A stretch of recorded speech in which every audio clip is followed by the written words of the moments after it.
Hi, it's Anna with WTI, and this is Lou, and I like Lou a lot, but sometimes I need my space from him. So I am loving this gate because it keeps him in this room while I can have the rest of the house. Another really nice thing is when we leave the house, we can easily close this gate, and then Lou doesn't have to be stuck in his crate. He can stay in this back room. I'm really impressed with how well this gate is easy to open and close. It glides very easily. You just grab the handle, latch it on the two hooks, and you are all set. The mesh is a really high quality, very durable feeling. When you close the gate, it has a little bit of give to it.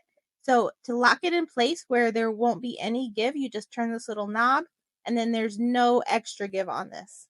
To unlock it, you just turn the knob back, and then you can easily close the gate. Another nice thing is you don't have to remove the entire gate and unscrew everything from the wall.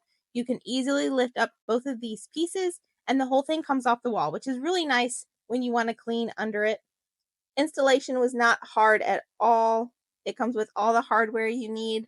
Another thing I really appreciate about this gate is that when it's not being used, it is very low profile and takes up hardly any space. If you're looking for a baby gate, I really recommend this. It is so nice and takes up such a minimal amount of space. But that's just our point of view.